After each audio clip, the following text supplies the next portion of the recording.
एक लड़का राजेश जिसे शहर में नौकरी और एक खूबसूरत फ्लैट मिलता है, लेकिन उसे पता नहीं होता कि वो जिस मकान में आया है वहाँ एक चुड़ैल का साया है जो कि हर उस इंसान को मार देती थी जो उस मकान में रहने आता था। क्या फ्लैट है यार, अपनी कंपनी भी ठीक है बॉस, क्या फ्लैट दिया है, अब तो अपनी लाइफ सेट है भाई।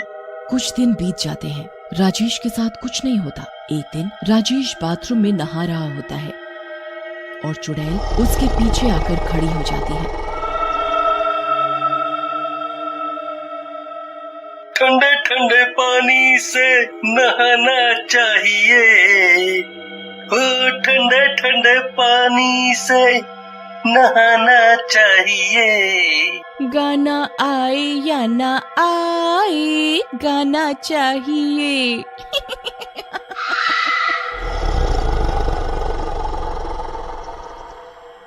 यार मेरे क्या कान बज रहे हैं, क्या गाने की आवाज कैसी। उसके बाद चुड़ैल वहाँ से गायब हो जाती है। उसी रात जब राजेश सो रहा होता है तभी चुड़ैल आती है और अदृश्य रूप में ही राजेश के पैर खींचकर उसे बेड से नीचे गिरा देती है। राजेश डर कर नींद से जाग जाता है, लेकिन अपनी पूरी हिम्मत बांधकर जोर से बोलता है, कौन है, कौन है, किसने मेरे पैर खींचे, सामने आओ, मैं कई दिनों से देख रहा हूँ तुमको। ये सुनते ही चुड़ैल राजेश के सामने आ जाती है। ये मैं हूँ राजेश, मेरा नाम निशा है और तुम्हारे साथ हुई इस फ्लैट में सारी समस्याओं की मैं ही जिम्मेदार हूँ। पर लेकिन चुड़ैल जी, मेरे साथ ही ऐसा क्यों, मैंने कौन सा आपका कुछ बिगाड़ा है, मैं तो एक शरीफ लड़का हूँ। शायद इसीलिए तुम अभी तक जिंदा भी हो।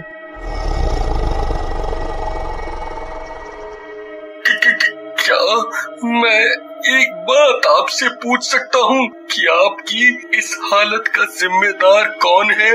हाँ बिल्कुल, क्योंकि तुम एक अच्छे लड़के हो। मैं तुम्हें अपनी सारी पुरानी बात बताऊंगी।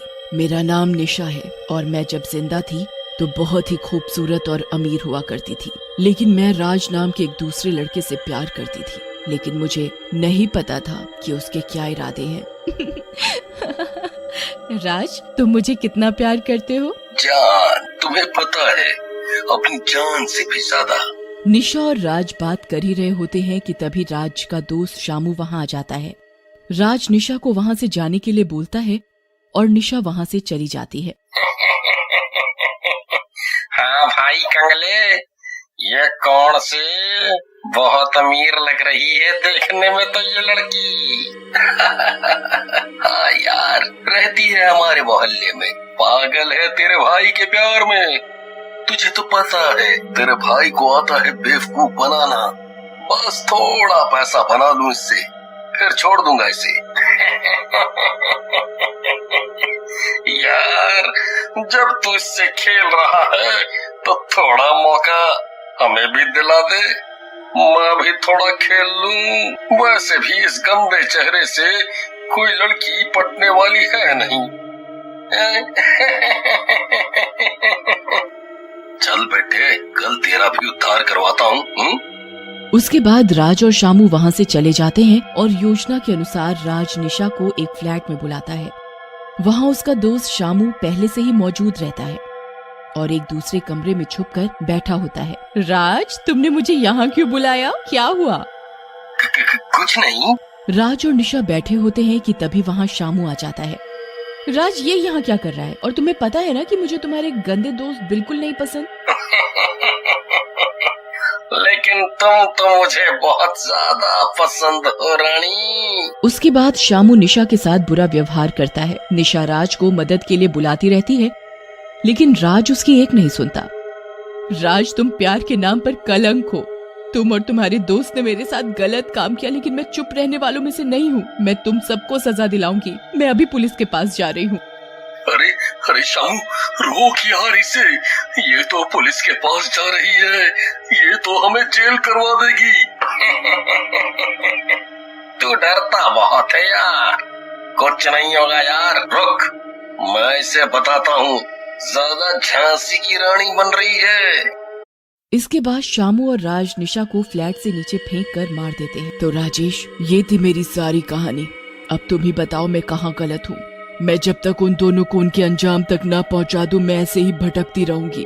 ओह, तुम्हारी कहानी सुनकर तो आंखों में आंसू आ गए, लेकिन मैं उन दुष्टों को उनके अंजाम तक पहुंचाने में तुम्हारी मदद जरूर करूंगा। लेकिन तुम्हें एक वादा करना होगा कि आगे से तुम किसी भी दूसरे मासूम को परेशान नहीं करोगी और जैसा मैं कहूँगा वैसा ही करोगी। मैं वादा करती हूँ, जैसा तुम कहोगे मैं वैसा ही करूँगी। उसके बाद चुड़ैल राजेश की योजना के अनुसार सुंदर लड़की का रूप बना लेती है और राजेश के साथ वापस अपने मोहल्ले में जाती है। उसे राज और शामू दिख जाते हैं। राज निशा की ओर देखता है। अरे वाह शामू, क्या सुंदर लड़की है यार। ये तो उस निशा से भी सुंदर और अमीर लगती है यार। लेकिन ये लंगूर इसके साथ कौन है? अबे होगा यार उसका पति या दोस्त, तुझे क्या? अगले दिन शामू अकेले खड़ा होता है। तभी वो सुंदर लड़की उसके पास जाती है। जी, मेरा नाम निशा है और मैं इस मोहल्ले में नई आई हूँ। निशा? क्यों, आप पहले से जानते हो क्या इस नाम वाली लड़की को? जी नहीं, वैसे आप काफी सुंदर हैं। आपको जब भी मेरी मदद की जरूरत हो मुझे बोल देना। थैंक्स, बस कुछ नहीं, आज हमने रात को डिनर रखा है, आप बस आ जाना और थोड़ी हेल्प भी करा देना। क्यों नहीं, जैसा आप चाहो। रात को शानू तैयार होकर निशा के घर पहुंच जाता है। निशा दरवाजा खोलती है। आओ शामू, अंदर आओ। अरे आप मेरा नाम कैसे जानते हो? नाम? मैं तो तुम्हारे बारे में सब कुछ जानता हूँ कि तुमने कैसे निशा को मारा था। क्या बकवास कर रहे हो? मैं घर जा रहा हूँ, नहीं करना डिनर विनर मुझे। लेकिन निशा तब तक अपने चुड़ैल वाले रूप में आ जाती है। तुझे डिनर नहीं करना तो क्या, लेकिन मुझे तो डिनर में तेरा खून पीना है। ऐसा कहकर निशा शामू को गर्दन से पकड़कर उठा लेती है और सामने की दीवार पर एक कील पर उसका सिर मारती है। शामू के सिर से खून निकलने लगता है और वह मर जाता है। फिर अगले दिन राज अकेला खड़ा होता है कि तभी निशा उसके पास जाती है। राज, मेरे पति बहुत गंदे हैं। मुझे बिल्कुल प्यार नहीं करते, वो काफी शराब पीते हैं। तुम काफी शरीफ लड़के लग रहे हो, मेरी मदद करो प्लीज। अरे वाह राज, तेरी भी क्या किस्मत है। सारी खूबसूरत लड़कियां तेरे पास ही आती हैं घूम फिर कर। इतना खुशकिस्मत तो सलमान खान भी नहीं है। ठीक है जी, मैं आपके पति को समझाऊंगा। वैसे क्या नाम है आपका? जी, निशा। निशा? जी हाँ, वैसे क्या बात है, आप तो ऐसे चौंक रहे हैं जैसे आप कई निशा नाम की लड़की को जानते हैं। वैसे ये कार्ड ले लो, मैं यहीं पर रहती हूँ, आप रात में घर आ जाना प्लीज। राज कार्ड ले लेता है। उस कार्ड में उसी फ्लैट का पता होता है जहाँ राजेश रहता है और निशा को जहाँ से राज और शामू ने धक्का दिया होता है। जी नहीं, ऐसी कोई बात नहीं। अरे ये क्या? अरे क्या हुआ, आप तो ऐसे चौंक रहे हैं जैसे इस पते को आप पहले से जानते हैं। अरे ऐसी कोई बात नहीं है, मैं आ जाऊंगा। राज शाम को उसी फ्लैट में आ जाता है। इस बार राजेश दरवाजा खोलता है। कौन हो भाई तुम? शक्ल से तो बीड़ी के कारखाने के मजदूर लगते हो, क्या काम है? पहले तो तमीज से बोलिए। मेरा नाम राज है और मैं निशा का दोस्त हूँ। निशा के दोस्त हो? अच्छा तो आओ मिल लो निशा से। अंदर चुड़ैल आधा निशा का रूप और आधा चुड़ैल का रूप बनाकर बैठी होती है। राज बहुत डर जाता है। तुम निशा, तुम जिंदा कैसे हो गई? और ये सब क्या है? हमने तो तुम्हें मार दिया था। मैं जिंदा नहीं, चुड़ैल बनकर भटक रही हूँ तुम्हारी वजह से।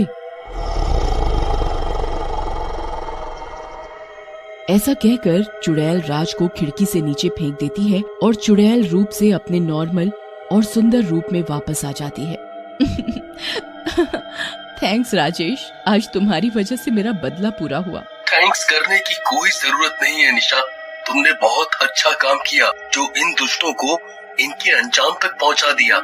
वैसे एक बात बताऊं, शायद मुझे भी तुमसे प्यार हो गया। हाँ मुझे भी, पर अब कोई फायदा नहीं, मुझे जाना होगा, तुम अपना ध्यान रखना। इसके बाद निशा हंसते हुए वहाँ से गायब हो जाती है।